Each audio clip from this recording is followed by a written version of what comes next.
নমস্কার বন্ধুরা, এগুলো হচ্ছে সজনে ডাঁটা।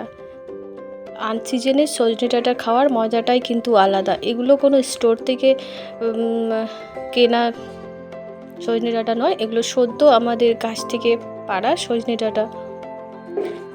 আর এই আনসিজনে এরকম সজনে ডাঁটার পোস্ত খেতে কিন্তু ভীষণ ভালো লাগে।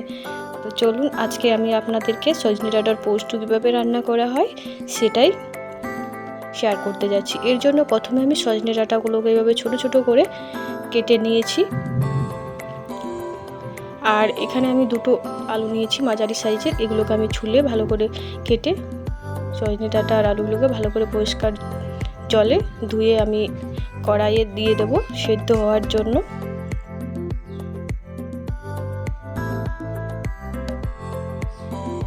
সবগুলো আমি ভালো করে ধুয়ে নিয়েছি। আর এখানে আমি দিয়ে দেবো পরিমাপ মতো করে জল সেদ্ধ হওয়ার জন্য, আর দিয়ে দেবো স্বাদ অনুযায়ী লবণ।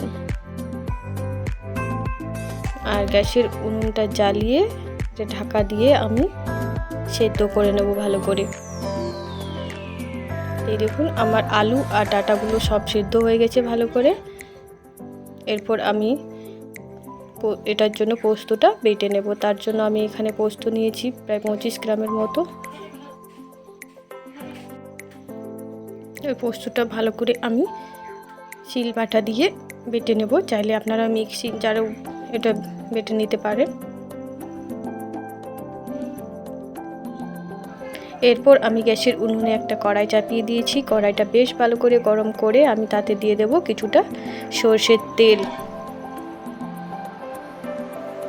তেলটা ভালো করে গরম হয়ে এলে এখানে আমি ফোড়নে দিয়ে দিয়েছি 5 ফোড়ন আর একটা গোটা শুকনো লঙ্কা, যেটা আমি 2 টুকরো করে দিয়ে দিয়েছি। আবার এই ফোড়নটা হয়ে এলে এখানে আমি 2টো টমেটো নিয়েছিলাম, এই টমেটোগুলো ছোটো ছোটো করে কেটে আমি তেলের মধ্যে দিয়ে দেবো। আর দিয়ে দেবো ওপর থেকে একটু লবণ, যাতে টমেটোগুলো ভালো করে সিদ্ধ হয়ে যায়।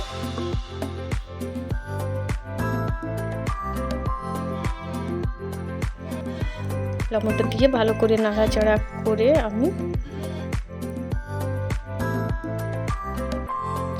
কিছুক্ষণ রেখে দেবো।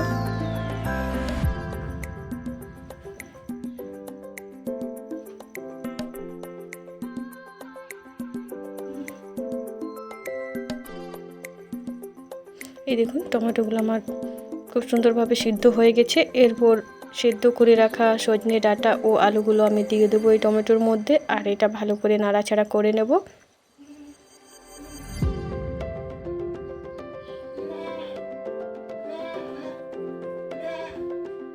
এরপর বেটে রাখা পোস্তটা আমি দিয়ে দেব সজনে ডাঁটার মধ্যে। আর বাড়িটা ধুয়ে আমি সামান্য একটু জলও দিয়ে দেবো। পোস্তটা ভালো করে আমি মিশিয়ে নেব।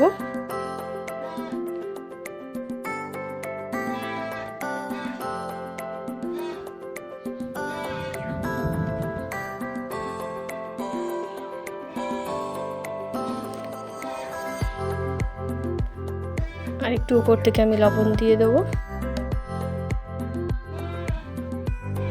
লবণটা একটু কম হয়েছিল, তার জন্য আমি একটু লবণ দিয়ে দিয়েছি। আর লবণটা দিয়ে ভালো করে নাড়াচাড়া করে এটা শুকিয়ে এলে আমি এটা নামিয়ে নেব। তো আমার তৈরি সজনে ডাঁটার পোস্ত, এটা কিন্তু গরম ভাতের সাথে খেতে ভীষণ ভালো লাগে।